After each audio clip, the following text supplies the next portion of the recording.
Chapter 2 A Wayside Adventure. It was nearly noon on the following day when Shasta was wakened by something warm and soft moving over his face. He opened his eyes and found himself staring into the long face of a horse. Its nose and lips were almost touching his. He remembered the exciting events of the previous night and sat up, but as he did so he groaned. "Ow, Bree," he gasped. "I'm so sore all over I can hardly move." "Good morning, small one," said Bree. "I was afraid you might feel a bit stiff. It can't be the falls. You didn't have more than a dozen or so, and it was all lovely, soft, springy turf that it must have been almost a pleasure to fall on. And the only one that might have been nasty was broken by that gorse bush. No, it's the riding itself that comes hard at first. What about breakfast? I've had mine." "Oh, bother breakfast. Bother everything," said Shasta. "I tell you I can't move." But the horse nuzzled at him with his nose and pawed him gently with a hoof till he had to get up. And then he looked about him and saw where they were. Behind them lay a little copse. Before them the turf, dotted with white flowers, sloped down to the brow of a cliff. Far below them, so that the sound of the breaking waves was very faint, lay the sea. Shasta had never seen it from such a height, and never seen so much of it before, nor dreamed how many colours it had.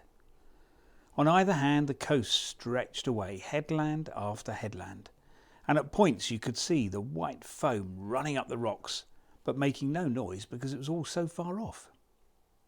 There were gulls flying overhead, and the heat shivered on the ground. It was a blazing day.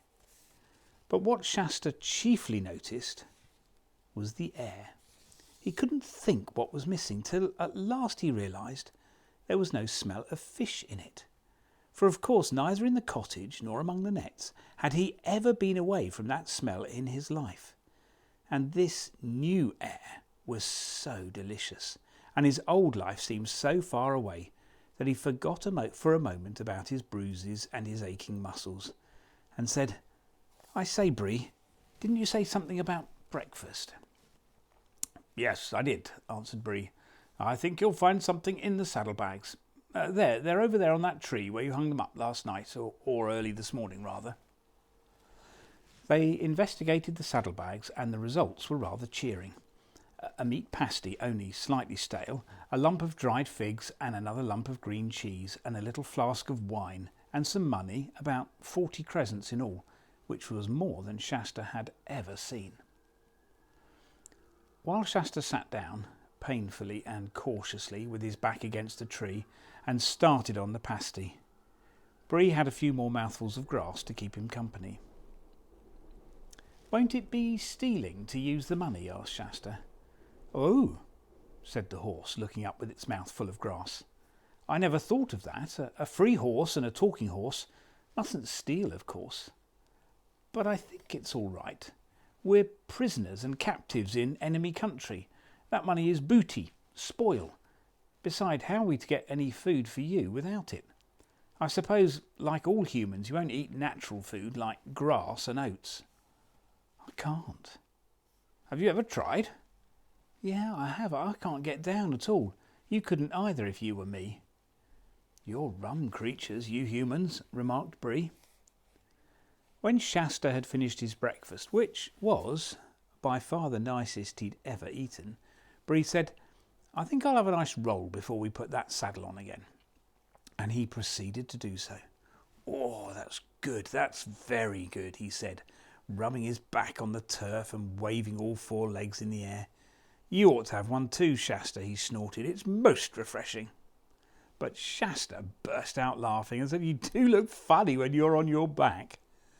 "I look nothing of the sort," said Bree. But then suddenly he rolled round onto his side, raised his head and looked hard at Shasta, blowing a little. "Does it really look funny?" he asked in an anxious voice. "Yes, it does," replied Shasta, but what does it matter?" "You don't think, do you," said Bree, "that it might be a thing talking horses never do, a silly, clownish trick I've learnt from the dumb ones? It would be dreadful to find, when I get back to Narnia, that I've picked up a lot of low, bad habits. What do you think, Shasta? Honestly now, don't spare my feelings. Should you think the real free horses, the talking kind, do roll? How should I know? Anyway, I don't think I should bother about it if I were you. We've got to get there first. Do you know the way? I know my way to Tashban. After that comes the desert. Oh, we'll manage the desert somehow, never fear. Why, we'll be in sight of the northern mountains then. Think of it. To Narnia and the north. Nothing will stop us then. But I'd be glad to get past Tashban. You and I are safer away from cities. Can't we avoid it? Not without going a long way inland, and that would take us into cultivated land and main roads. And I wouldn't know the way. No, we'll just have to creep along the coast. Up here on the downs we'll meet nothing but sheep and rabbits and gulls and a few shepherds. And by the way, what about starting? Shasta's legs ached terribly as he saddled Bree and climbed into the saddle, but the horse was kindly to him and went at a soft pace all afternoon. When evening twilight came, they dropped by steep tracks into a valley and found a village. Before they got into it, Shasta dismounted and entered in by foot to buy a loaf and some onions and radishes. And the horse trotted round by the fields in the dusk and met Shasta at the far side. This became their regular pattern every second night. These were great days for Shasta, and every day better than the last, as his muscles hardened and he fell less often. Even at the end of his training, Bree still said he sat like a bag of flour in the saddle. And even if it was safe, young'un, I'd be ashamed to be seen with you on the main road. But, in spite of his rude words, Bree was a patient teacher. No one can teach riding as well as a horse. Shasta learned to trot, to canter, to jump, and to keep his seat even when Bree pulled up suddenly or swung unexpectedly to the left or the right, which, as Bree told him, was a thing you might have to do at any moment in a battle. And then, of course, Shasta begged to be told of the battles and wars in which Bree had carried the Tarkan. And Bree would tell of forced marches and the fording of swift rivers, of charges, of fierce fights between cavalry and cavalry, when the war horses fought as well as the men, being all fierce stallions trained to bite and kick and to rear at the right moment, so that the horse's weight as well as the riders would come down on the enemy's crest in the stroke of a sword or a battle axe. But Bree did not want to talk about the wars as often as Shasta wanted to hear about them. Don't speak of them, youngster, he would say. They were only for the Tisrock's wars, and I fought in them as a slave and as a dumb beast. Give me the Narnian wars, where I shall fight as a free horse among my own people. Those will be wars worth talking about. Narnia and the North. Braha! Broo! Shasta soon learned, when he heard Bree talking like that, to prepare for a gallop. And after they'd travelled on for weeks and weeks, past more bays and headlands and rivers and villages than Shasta could remember, there came a moonlit night, when they started their journey at evening, having slept during the day. They'd left the downs behind them and were crossing a wide plain, with a forest about half a mile away on their left. The sea, hidden by low sand hills, was about the same distance on the right. They jogged along for about an hour, sometimes trotting and sometimes walking, when Bree suddenly stopped. "What's up?" said Shasta. "Shh," said Bree, craning his neck round and twitching his ears. "Did you hear something? Listen."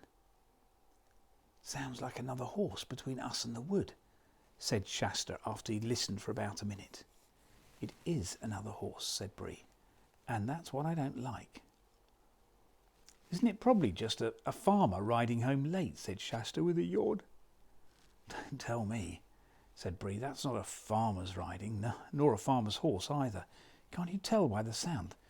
That's quality, that horse is, and it's being ridden by a real horseman. I'll tell you what it is, Shasta, there's a Tarkan under the edge of that wood. Not on his war horse, it's too light for that. On a fine blood mare, I should say." "Well, it's stopped now, whatever it is," said Shasta. "You're right," said Bree. "And why should he stop just when we do, Shasta, my boy? I do believe there's someone shadowing us at last." "What shall we do?" said Shasta in a lower whisper than before. "Do you think he can see us as well as hear us?" "Not in this light, so long as we stay quite still," answered Bree. "But look, there's a cloud coming up. I'll wait till that gets over the moon, and then we'll be off on our right as quietly as we can down to the shore. We can hide among the sand hills if the worst comes to the worst." They waited till the cloud covered the moon, and then, first at walking pace and afterwards at a gentle trot, made for the shore. The cloud was bigger and thicker than it had looked at first, and soon the night grew very dark. Just as Shasta was saying to himself, "We must be nearly at those sand hills by now," his heart leapt into his mouth because of an appalling noise had suddenly arisen out of the darkness ahead. A long, snarling roar, melancholy and utterly savage. Instantly, Bree swerved round and began galloping inland again as fast as he could. "What is it?" gasped Shasta. "Lions," said Bree, without checking his pace or turning his head. After that there was nothing but sheer galloping for some time. At last they splashed across a wide, shallow stream, and Bree came to a stop on the far side. Shasta noticed that he was trembling and sweating all over. "The water may have thrown that brute off our scent," panted Bree, when he'd partly got his breath again. "We can walk for a bit now." As they walked, Bree said, "Shasta, I'm ashamed of myself. I'm as frightened as a common, dumb calamine horse. I am really. I don't feel like a talking horse at all. I don't mind swords and lances and arrows, but I can't bear those creatures. I think I'll trot for a bit." About a minute later, however, he broke into a gallop again, and no wonder, for the roar broke out again, this time on their left from the direction of the forest. "Oh, two of them," moaned Bree. When they'd galloped for several minutes and without any further noise from the lion, Shasta said, "I say, that other horse is galloping beside us now. It's only a stone's throw away." "All the better," panted Bree. "Tarkan on it. He'll have a sword. Protect us all." "But Bree," said Shasta, "we might as well be killed by lions as caught, or I might. They'll hang me for horse stealing." He was feeling less frightened of lions than Bree, because he'd never met a lion. Bree had. Bree only snorted in answer, but he did sheer away to his right. Oddly enough, the other horse seemed also to be sheering away to the left, so that in a few seconds, the space between them had widened a good deal. But as soon as it did, there came two more lions' roars immediately after one another, one on the right and the other on the left. So the horses began drawing nearer together again. So apparently did the lions. The roaring of the brutes on each side was horribly close, and they seemed to be keeping up with the galloping horses quite easily. Then the cloud rolled away. The moonlight, astonishingly bright, showed up everything almost as if it was broad daylight. The two horses and two riders were galloping neck and neck, and knee to knee, just as if they were in a race. Indeed, Bree said afterwards that a finer race had never been seen in Calamen. Shasta now gave himself up for lost, and began to wonder whether lions killed you quickly or played with you as a cat plays with a mouse, and how much it would hurt. At the same time, one, as does sometimes at the most frightful moments, he noticed everything. He saw the other rider was a very small, slender person, mail-clad. The moon shone on the male, and riding magnificently. He had no beard. Something flat and shining was spread out before them, and before Shasta had time to even guess what it was, there was a great splash, and he found his mouth half full of salt water.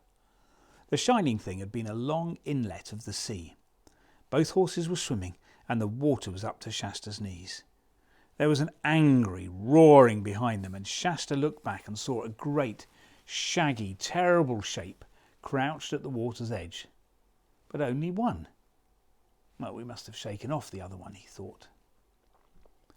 The lion, apparently, did not think its prey worth wetting. At any rate, it made no attempt to take to the water in pursuit. The two horses, side by side, were well out in the middle of the creek, and the opposite shore could be clearly seen. The Tarkan had not yet spoken a word, but he will, thought Shasta, as soon as we've landed. What am I to say? I must begin to think out a story. Then suddenly 2 voices spoke at his side. "Oh, I am so tired," said one. "Hold your tongue, Hwin, and don't be a fool," said the other. "I'm dreaming," thought Shasta. "I could have sworn that other horse spoke." Soon the horses were no longer swimming, but walking, and soon, with great sound of water running off their sides and tails, and a great crunching of pebbles underneath 8 hoofs, they came out on the furthest beach of the inlet. The Tarkan, to Shasta's surprise, showed no wish to ask questions. He didn't even look at Shasta, but seemed anxious to urge his horse straight on. Bree, however, at once shouldered himself in the other horse's way. "Broo, hurrah!" he snorted. "Steady there! I heard you, I did. There's no good pretending, ma'am. I heard you. You're a talking horse. A Narnian horse, just like me." "What's that got to do with it, if she is?" said the strange Ruda fiercely, laying her hand on a sword hilt. But the voice which the words were spoken had already told Shasta something. "Why, it's only a girl!" he exclaimed. "And what business is it of yours if I'm only a girl?" snapped the stranger. "You're probably only a boy, a rude, common little boy, a slave probably, who's stolen his master's horse." "That's all you know," said Shasta. "He's not a thief, little Tarkina," said Bree. "At least, if there's been any stealing, you might as well say I stole him. As for it not being my business, you wouldn't expect me to pass a lady of my own race in this strange country without speaking to her. It's only natural I should." "I think it's very natural too," said the mayor. "I wish you'd held your tongue, Hwin," said the girl. "Look at the trouble you've got us into." "I don't know about any trouble," said Shasta. "You can clear off as soon as you like. We shan't keep you." "No, you shan't," said the girl. "What quarrelsome creatures these humans are," said Bree to the mayor. "They're as bad as mules. Let's try and talk a little sense. I take it, ma'am, that your story is the same as mine? Captured in early youth, years of slavery among the Calamines?" "Too true, sir," said the mayor with a melancholy whinny. "And now, perhaps, escape?" "Tell him to mind his own business, Hwin," said the girl. "No, I won't, Aravis," said the mayor, putting her ears back. "This is my escape just as much as yours, and I'm sure a noble warhorse like this isn't going to betray us. We are trying to escape, to get to Narnia." "And so, of course, are we," said Bree. "Of course you guessed that at once. A little boy in rags riding, or trying to ride, a warhorse at dead of night couldn't mean anything but an escape of some sort. And if I may say so, a high-born Tarkina riding alone at night, dressed up in her brother's armour, and very anxious for everyone to mind their own business and ask her no questions. Well, if that's not fishy, call me a cob." "All right then," said Aravis. "You've guessed it. Hwin and I are running away. We're trying to get to Narnia. And now, what about it?" "Why, in that case, what is to prevent us all going together?" said Bree. "I trust, Madam Hwin, you'll accept such assistance and protection as I may be able to give you on the journey." "Why do you keep talking to my horse instead of to me?" asked the girl. "Excuse me, Tarkina," said Bree, with just the slightest backward tilt of his ears, "but that's Calamine talk. We're free Narnians, Hwin and I, and I suppose if you're running away to Narnia, you want to be one too. In that case, Hwin isn't your horse any longer. One might just as well say you're her human." The girl opened her mouth to speak and then stopped. Obviously, she'd not quite seen it in that light before. "Still," she said after a moment's pause, "I don't know that there's much point in all going together. aren't we more likely to be noticed? Less, said Bree. And the mayor said, oh, do let's. I should feel much more comfortable. We're not even certain of the way, and I'm sure a great charger like this knows far more than we do. Oh, come on, Bree, said Shasta. Let them go their own way. Can't you see they don't want us? We do, said Hwin. Look here, said the girl. I don't mind going with you, Mr. Warhorse, but what about this boy? How do I know he's not a spy? Why don't you say at once you don't think I'm good enough for you, said Shasta. Be quiet, Shasta, said Bree. The Tarkeena's question is quite reasonable. I'll vouch for the boy, Tarkeena. He's been true to me and a good friend, and he's certainly either a Narnian or an Archenlander. All right, let's go together. But she didn't say anything to Shasta, and it was obvious that she wanted Bree, not him. Splendid, said Bree. And now that we've got the water between us and those dreadful animals, what about you two humans taking off our saddles and having a rest and hearing one another's stories? Both the children unsaddled the horses, and the horses had a little grass, and Aravis produced rather nice things to eat from her saddlebag, but Shasta sulked and said no thanks, and that he wasn't hungry, and he tried to put on what he thought were very grand and stiff manners. But as a fisherman's hut is not usually a good place for learning grand manners, the result was dreadful, and he half knew that it wasn't a success, and then became sulkier and more awkward than ever. Meanwhile, the two horses were getting on splendidly, and they remembered the very same places in Narnia, the grasslands up above Beaver's Dam, and they found out they were some sort of second cousins once removed. This made things more and more uncomfortable for the humans, until at last Bree said, "And now, Tarkeena, tell us your story. And don't hurry it. Let us get comfortable." Aravis immediately began, sitting quite still and using a rather different tone and style from her usual one.